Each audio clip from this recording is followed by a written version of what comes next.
Okay, let me, before I get into the talk, I just want to get an idea of how many people are in the audience tonight? 60. 50? 60. Come on, 60? 200. And about how many of you have seen a total solar eclipse? I hate you all. 20? 96. 20, did you say? Yeah. So about a third of you. So that means that third that have already seen it know what I'm going to be talking about, but the rest of you, this is going to be one of the most spectacular things you'll ever see, and I hope I can help convince you of that tonight. Well, my first eclipse was way back in 1963 when I was still a boy. I saw a partial eclipse along the east coast of the U.S., but it caught my attention enough so that I started thinking about eclipses and discovered in my little golden book of astronomy that there was going to be a total eclipse across the eastern U.S. in 1970. So I put that on my calendar, and when 1970 rolled around, here's a map of the 1970 eclipse path. You can see it sort of ran from the panhandle of Florida up to North Carolina and along just most of the east coast of the U.S. beyond that. But I decided that this was going to be perhaps my one chance in a lifetime to see a total eclipse of the sun, and I was not going to miss it. So by the time 1970 rolled around, I had just gotten my driver's license. I convinced my parents to let me take the car down to on a 600-mile trip from New York down to North Carolina to see the total eclipse. Fortunately, we had good weather, and I even managed to get some photographs of the eclipse with my little department store 60-millimeter refractor that a lot of us started out with. But as soon as the eclipse was over, I realized this cannot be a once-in-a-lifetime kind of event. I've got to see more eclipses. And that was the first step in traveling across around the world to see eclipses.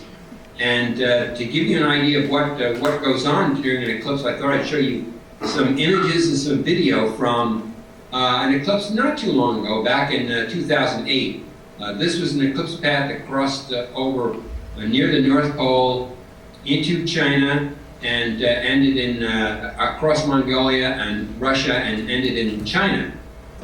How's the volume? Can you hear me fine? Yes. Good. Okay. So this is the typical kind of gear I like to bring to an eclipse.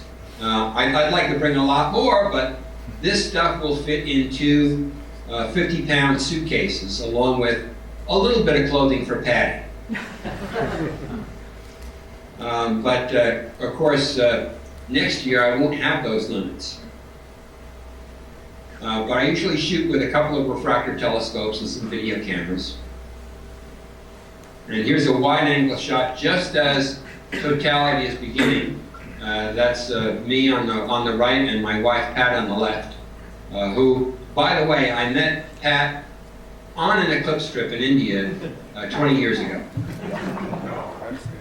So eclipses can bring romance into your life. This is a time lapse taken in China during that eclipse, and you can see the shadow move from right to left across the sky. That star up there is Venus. I'll play it one more time.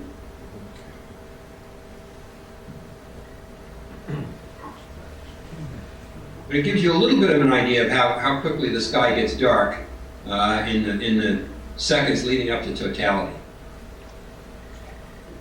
Of course, through the telescope, you get a much better view as the diamond ring disappears, leaving Baily's beads along the edge of the moon. And Baily's beads are the last bits of sunlight shining through the very deepest valleys along the edge of the moon. And once they vanish, you're plunged into this eerie twilight, and you see this spectacular gossamer halo surrounding the sun, the solar corona, that can only be seen during total eclipses from the surface of the Earth. This is a video shot at that eclipse. 50 seconds. Shadow to the northwest.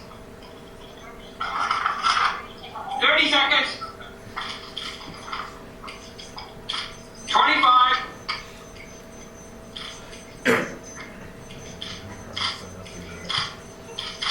Corona.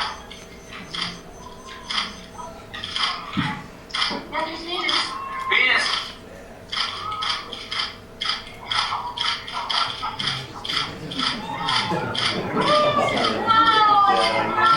Bailey Beans! Good counting!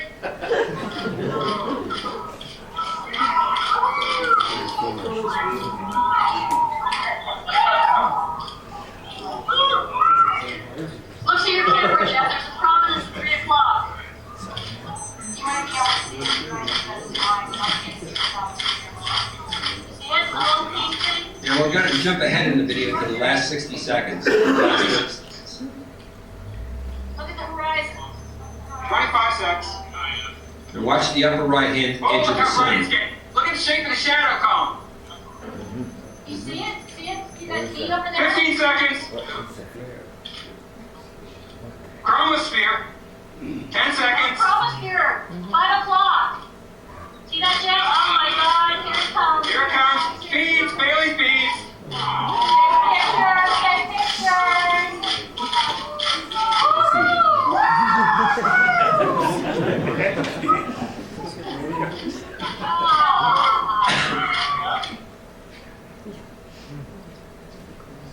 So I think the most telling thing of that particular video isn't so much the images, but it's the voices of excitement and everybody shouting and looking at things and trying to take in the whole experience in just a few short minutes.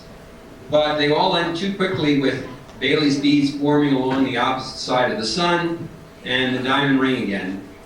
And you start planning for the next eclipse. Well, I've been chasing eclipses now for over 45 years, and they've literally taken me all over the world. And this map gives you an idea of the places I've been to for eclipses, both total and annular. So I've been to actually every single continent at this point, including Antarctica. But the most recent total eclipse was just a few weeks ago. So I thought I'd share some of the images from that trip as well. And on March 9th of this year, the eclipse path passed through primarily Indonesia and the Pacific Ocean. I was on a cruise ship down in Indonesia down here. I'll give you a closer view between Borneo and Sulawesi here. We had a cruise ship, very large cruise ship, the Volendam from Holland, America. And this is a very comfortable way to see an eclipse. Not the typical type of eclipse trip that I'm on, where we're camping out in the desert and eating rations out of a can. These were 5-star meals and very nice luxury. But we were also observing the eclipse from a ship. So I can't do quite the kind of photography that I usually like to do, even though the ship was very steady during the eclipse. But on eclipse morning, we had quite a bit of concern. There was still quite a bit of clouds around. We were still steaming towards the eclipse path. So we were traveling all throughout the eclipse. Even during totality, the ship was in motion. But early on, the eclipse occurred early in the morning, and even I got up at about 4 a.m. There were already people up on the deck staking locations for their tripods, which I did as well. And you can see how busy it was getting. This is just about before the partial eclipse's beginning, which was about 7:30 in the morning.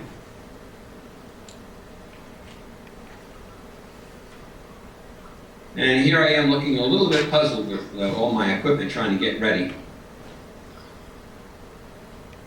This is my wife Pat watching some of the partial phases. And there were some concerns during the eclipse because there were still quite a few clouds around. The sun was moving in and out of the clouds, although there was lots of blue sky. Here's an example of a shot without a solar filter, just because the sun was passing through clouds. But the captain did a great job and got us to a clear spot in the sky for the eclipse. And by the way, if you're not concerned about doing photography, this woman's setup is probably the best way to watch an eclipse, both with the naked eye and with a pair of nice binoculars that are equipped with solar filters that you can quickly remove during totality and watch totality without the filters. Of course, once totality is over, you have to put the filters back on. I had to travel much lighter on this eclipse because we were on a ship, so I had a simple tripod with a gimbal mount with a long telephoto lens and video camera. And this is a time lapse shot with a fisheye, starting about 2 minutes before totality.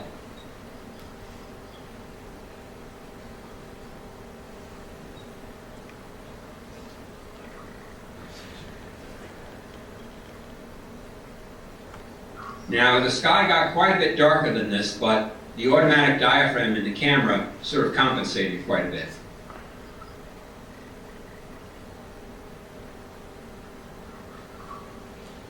And you can see we still have some more clouds moving in right after totality, so we were quite lucky. And here's some video taken during totality, wide angle.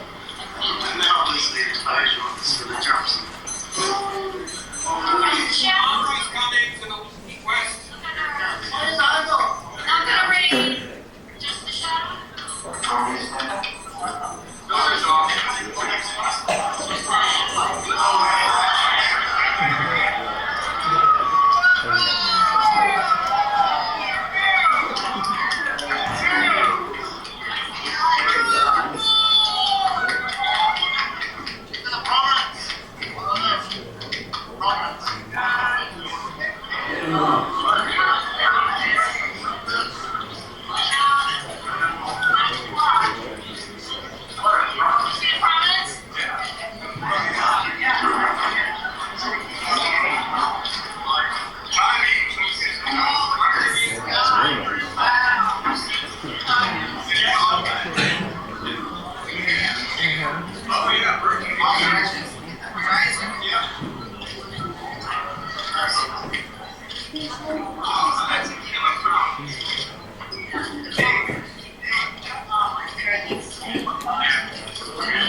Now we've jumped ahead to the last 20 seconds.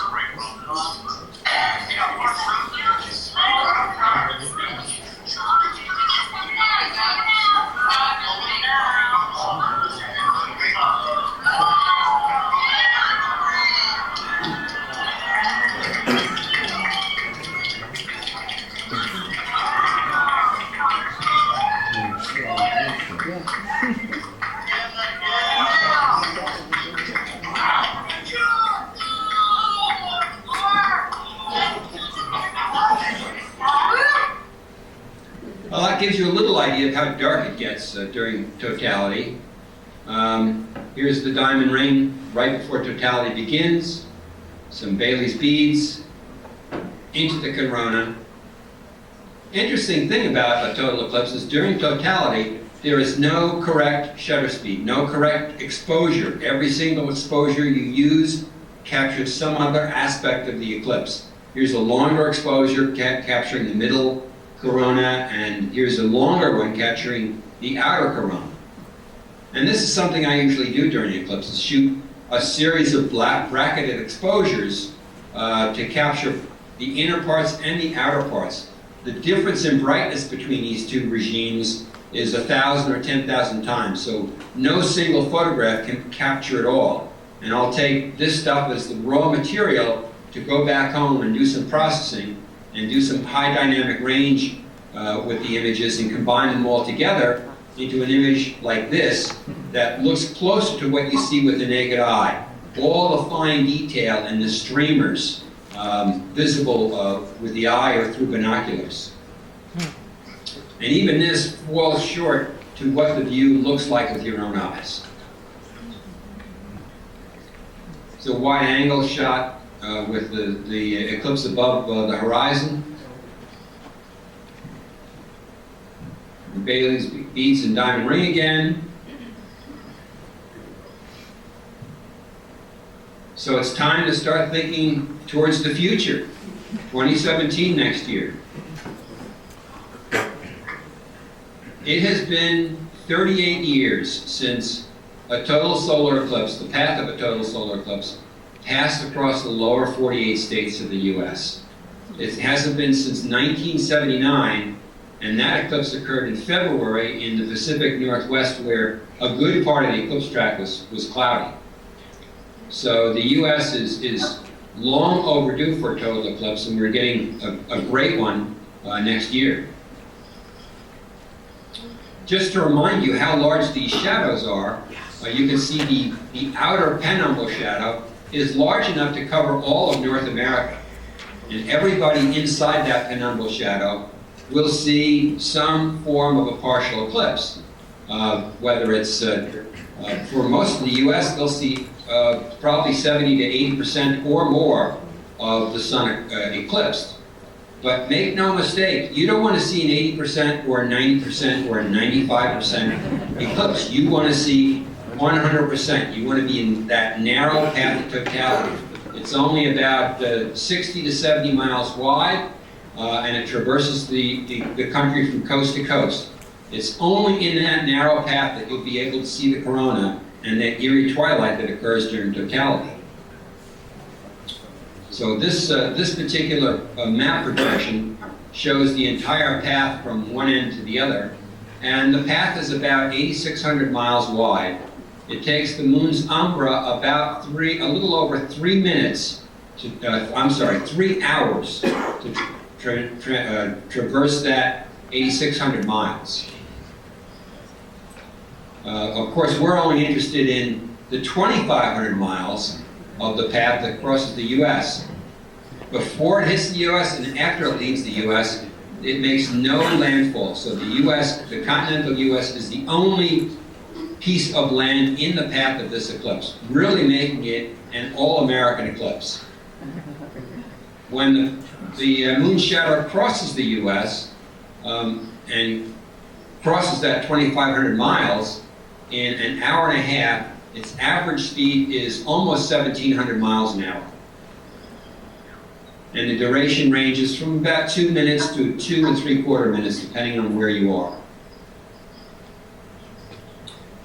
Well, this is some weather statistics for Oregon, and you will be happy to know this is the only table like this I'm going to show you. But Jay Anderson has tons and tons of the stuff on his website. I'll give a link to that later on. He's my partner in the eclipse bulletins that we published through NASA for many, many years. And he does these exhaustive studies of meteorology along the eclipse path. I'm going to try to summarize some of his findings as we travel along the eclipse path from west to east. I like to think of, I like to break the eclipse path of 2017 into 3 major regions in terms of the meteorology. The first region, the Pacific and the Rocky Mountain states, the cloud climatology is dominated by the up and down terrain of the mountains and valleys. And they play a role in the weather prospects. So here we have the path going through Oregon, Idaho, and western Wyoming.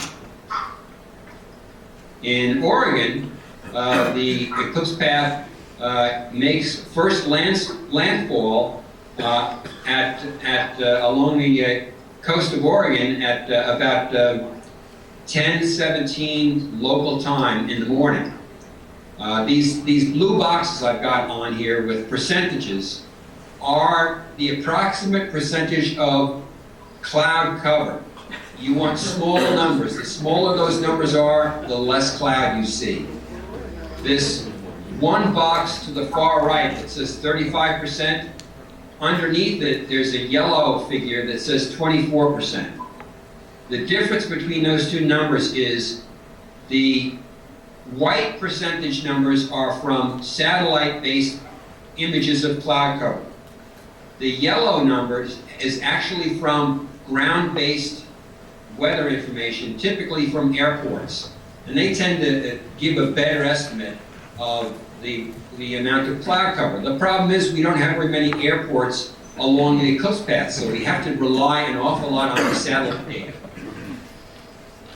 To give you an idea about the satellite data, this great big box that I've drawn here, 1 degree by 1 degree, that is the cell size, the pixel size, if you will, for the cloud data that Jay Anderson is averaging in getting this information. So you can see it can't really see very fine detail. It's so coarse and granular, but still it's quite useful. Anyway, Lincoln Beach is where eclipse first hits landfall, and the average cloud cover there is about 65%. The problem with the Oregon coast is it tends to have a lot of fog in the morning.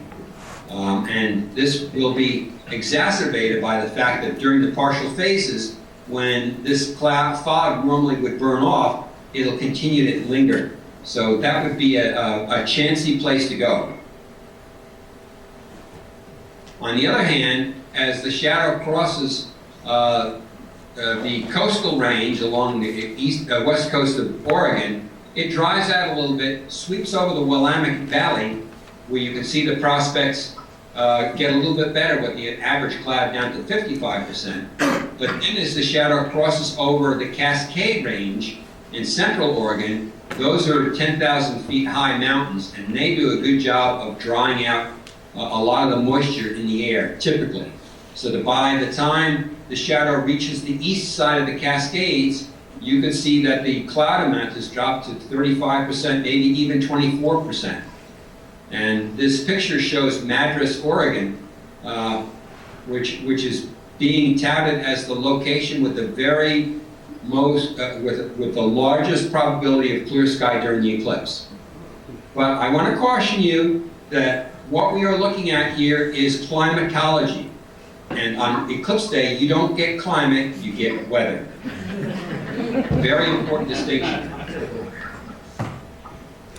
So after the shadow leaves the Columbia Valley, it climbs up gradually higher in eastern Oregon. It passes through the John Day fossil beds, and the weather prospects still remain pretty good, and not quite as good as just east of the Cascade Mountains. Here's the John Day fossil beds in Oregon, well-known location, very, very dry area. A lot of people will be attracted to that location as well. But once the path crosses into Idaho, it sweeps down across the Snake River Basin, and the weather prospects begin to improve again. So you can see the Snake River Plain here on the left-hand side of this image. Weather prospects are about 35% cloud cover there. Then it crosses over into the Sawtooth Range, and the western side of those mountains tend to produce clouds again. As the warm air rises, it cools and forms clouds. On the eastern side, it dries out again. So you can see on the far eastern side of the Sawtooth Range, the numbers drop down to 40%. So you really have to watch where the mountain ranges are. You tend to want to be on the eastern side of mountains during a morning eclipse like this. Here's an idea of what the terrain looks like along the Snake River Plain. Very flat, kind of a monotonous landscape, but nothing to block the view of the eclipse. One thing we've got to be all careful of in the western U.S. is forest fires. No way to predict where they're going to be, but if you get out to that part of the country, you have to be on your guard as to where forest fires are burning and where the prevailing winds are, because that could be another factor. Leaving Idaho, the shadow crosses over the Teton range and sweeps through Teton National Park. Again, weather prospects are pretty good in the Tetons. They increase a little bit because of the mountains, but the valley in the Tetons tends to dry it out. The problem I see about the Tetons is, even without a total eclipse, the Tetons during August is a major tourist attraction. It's going to be crowded. And with the eclipse, that's only going to make the situation worse. And it's difficult to get out of the Teton range park. You can't go east or west, you have to go north or south to get out of the park and then swing around. So it's kind of a bottleneck, even though it would be a very attractive place to go. So here's a view from the Teton Range looking down across Teton Valley, and you can see that the clouds tend to cluster around the mountains. The valley very often is clear. This is interesting, a diagram from Jay Anderson showing the amount of cloud as a function of longitude along the eclipse path. So you can see in eastern or western Oregon on the left-hand side of the plot over here, you can see the cloud amount is fairly large, 6.6, 0.7. As you go inland, the Willamette Valley dries out, you get a little peak again as it crosses the Cascades, and then it drops down to the Columbia Plateau and Madras, Oregon. And it stays fairly low, 40%, 45%. Here's Jackson Hole. You cross into the plains of Wyoming, and it's still looking good. And the general trend as you head eastwards is the cloud amount gradually increases until you get into the eastern states. And we'll talk a little bit more about that climatology. Now, this particular diagram is for 7 a.m. So it's not quite applicable to the middle and eastern states. Here's a satellite image taken in August of 2013 that might give you an idea of the typical type of cloud we might see on eclipse day. Along the Oregon coast over here, where you see the letter A, you've got fog and some cloud along the coastline. The clouds move inland, they hit the Cascade Mountains, and they dry out. So Madras is right down in this area. But you do have convective clouds all over the place, and those have to be taken into account. The central region of the eclipse path, the Great Plains, tends to be a more simple cloud climatology that reflects the daily formation of convective clouds and the development of afternoon thunderstorms. Fortunately, the eclipse occurs in the very early afternoon before thunderstorms might typically form, and the progression of the partial phases should tend to decrease the formation and hamper the formation of thunderstorms. So Nebraska and Missouri still have pretty good weather prospects, as reflected in some of these numbers. This is in, this is Wyoming here, eastern Wyoming. Riverton is let me go back one slide here. Riverton is in central Oregon, central Wyoming here. The cloud amount is about 40% from ground base, 32%.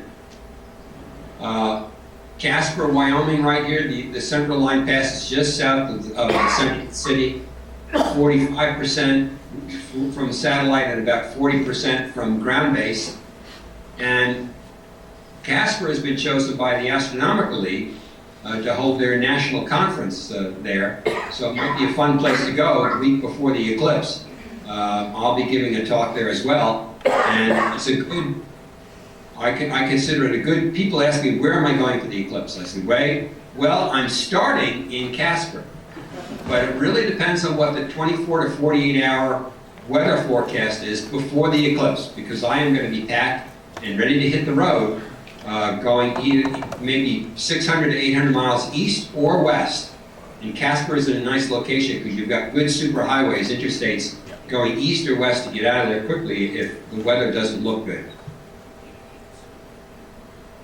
Heading into Nebraska, we're getting into the high plains part of the path where you get a little bit more moisture from the Gulf of Mexico and a tendency to form convective clouds and thunderstorms in the afternoon. Again, the progress of the eclipse will tend to hamper some of those clouds, we hope. Alliance, Nebraska is near the central line here, a relatively small town. And if you're looking for an unusual place to watch the eclipse, go to Carhenge.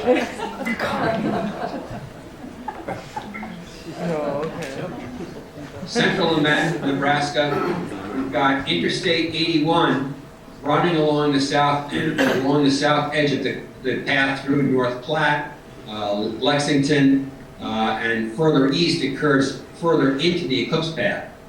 The cloud amount is the average climatology indicates that it's getting a little cloudier in this part of the path, about 50% at this point. Grand Island, Nebraska, is right in the center of the path. It's a good location from a strategic point of view in terms of roads, access, motels, things like that. And a nice highway, superhighway, interstate highway that you can jump on and move large distances if the weather looks iffy the day before the eclipse.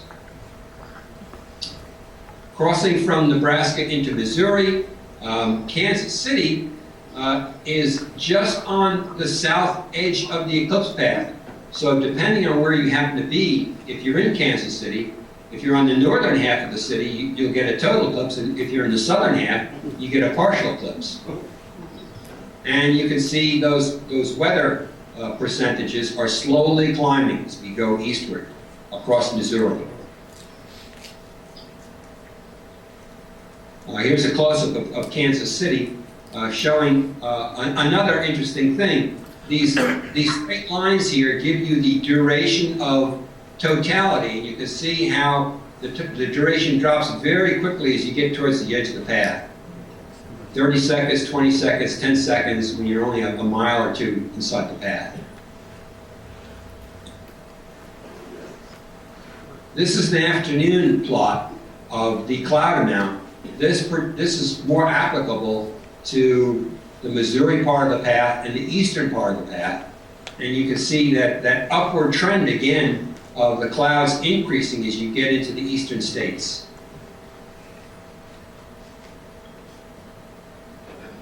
Compare that to the 7 a.m. I'll switch back and forth. That's the 7 a.m. That's the 2 p.m. The 7 a.m. again. So it's interesting how the cloud morphology changes during the day. Well, finally we get to the eastern third of the path, which in general tends to be the cloudiest part of the path. And that's due to the fact that you don't have any large mountain ranges. The Appalachians are pretty low, they're only about 3,000 feet. So they don't have much of an effect of drying out any clouds moving across them. And you've also got ample humidity from the Gulf of Mexico from the south and the Atlantic Ocean from the east, sort of feeding the clouds in that part of the path. Plus the fact that it's later in the afternoon, you get more convection and the formation of more clouds. Nevertheless, it could be clear any place along the eclipse path during eclipse day. These are only general guidelines in terms of the average climatology. The path bisects St. Louis, which, here's a close-up of St. Louis. St. Louis has got the opposite situation of Kansas City. For St. Louis, the southwestern part of the city is in the eclipse path, whereas the north and northeastern half is outside the path and gets a partial eclipse. Crossing the Mississippi River into Illinois, we hit the point of greatest duration down here, just south of Carbondale, Illinois. And Carbondale gets a duration of 2 minutes and 40.2 seconds. And it's billing itself as America's eclipse crossroads because it also happens to be in the path of the 2024 total eclipse. So if you want to get some nice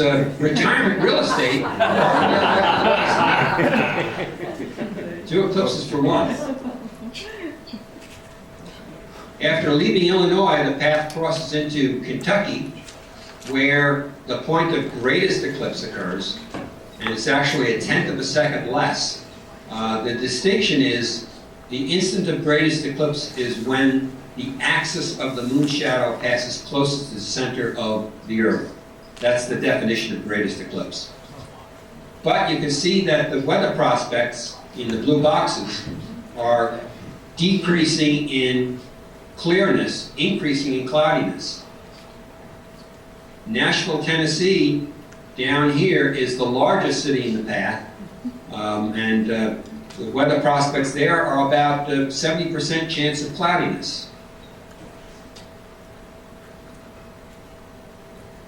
I want to mention here this point of greatest eclipse. It's just northeast of the town of Hopkinsville, and it occurs in a sort of a simple little sorghum field, underposing little sorghum field. When Jay passed through this area and talked to the farmer who owns the field, he was thinking that he might get his granddaughters to set up a lemonade stand there. Might get some good business through there. Here's a view of Nashville, and even in Nashville, there's almost 2 minutes of a total eclipse from downtown Nashville, just a few seconds shy of it. And of course, you can quickly get on the interstate and move around and get to a different location. So from a logistics point of view, from a position of using it as a starting point, it gives you a lot of options to move in different parts of the path. Leaving Tennessee, the path crosses into North Carolina and crosses the Smoky Mountains, where we find the worst weather prospects along the entire path, a probability of 75% clouds, and that's because the Smoky Mountains are called the Smoky Mountains. I mean, they're a very beautiful mountain range, but they tend to be very cloudy. Not that they won't be clear on eclipse day, but it's a bigger risk. After crossing the Smokies, the prospects sort of level off at about 70-75%. A number of large cities in the path, including Columbia and Charleston. Charleston down here is near the southern edge of the path. And here's a close-up of Charleston. They get about 1.5 minutes through the downtown Charleston area. But the weather prospects are a little bit better if you want to be on the East Coast. If you stay near the seashore, if there's an offshore breeze, it tends to be clearer there because it pushes any clouds inland. So you can see the weather prospects change from 70% down to 60% of cloudiness. So it actually gets better along the coast.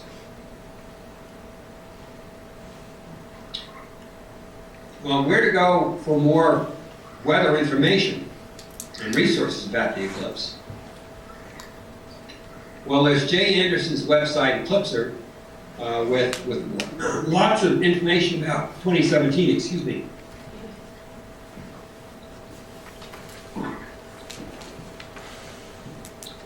He's got a new website where he's moving some of this meteorology information called Eclipsophile.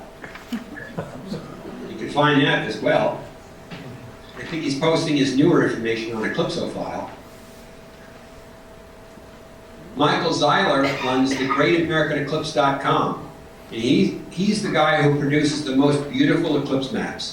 He's a professional cartographer, and he just does gorgeous maps. He's also got a lot of eclipse swag on his website. You can buy eclipse passes and eclipse maps and all kinds of t-shirts and hats. So you'll be well prepared, well dressed on the eclipse day. Here's an example of some of the stuff that Michael is selling on his website. GreatAmericanEclipse.com. I have the hat and I have the shirt, I'm ready. Some very nice animations. Here's an animation of the eclipse across North America. I'm just going to show you a little part of it to give you a flavor of some of the nice resources he's got on his website to help visualize how the eclipse progresses. And that's enough of that. Another useful website is eclipse2017.org. Eclipse2017.org. That's run by Dan McGlown, who's an eclipse chaser. And he's got a lot of interesting things on his website. I would say one of the most valuable resources he's got is he's got links to hundreds of cities and small towns along the entire eclipse path.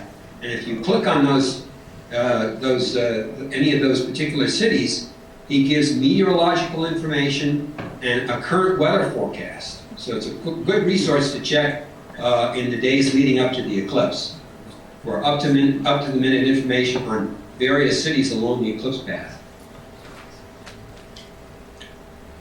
Now I started the NASA Eclipse site back 20 years ago.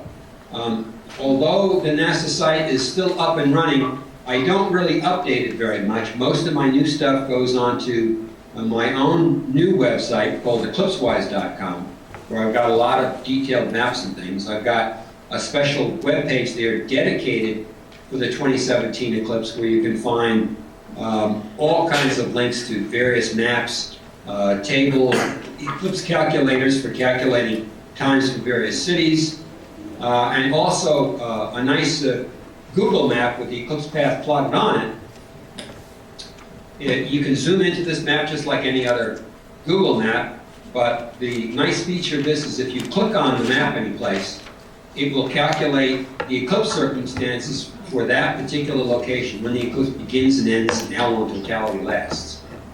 And of course, you can zoom in, and you can also see the highway system, and the weather looks like it's going to turn bad.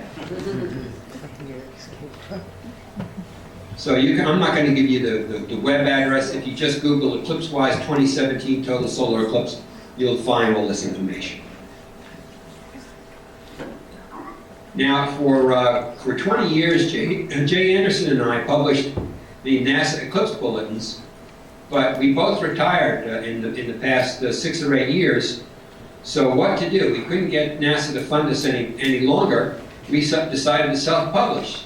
So last year we published another bulletin in much the same style as the NASA bulletins on the 2017 eclipse, but now we've got versions both in black and white like the NASA bulletins, as well as a color version, which helps a lot with the maps and the graphics.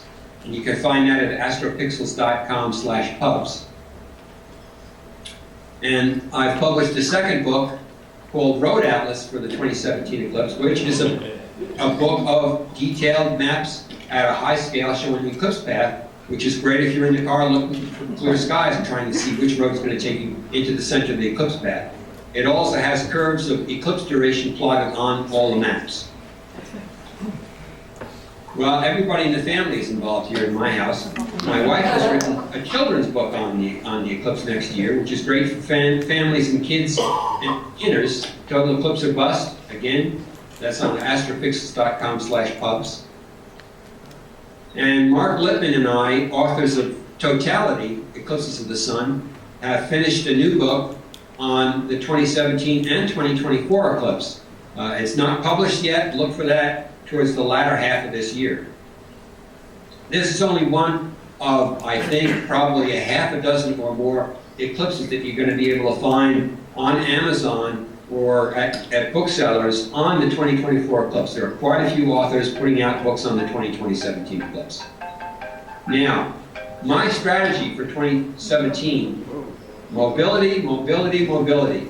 Whether you're renting a car or in a private vehicle, you want to have GPS with good eclipse maps.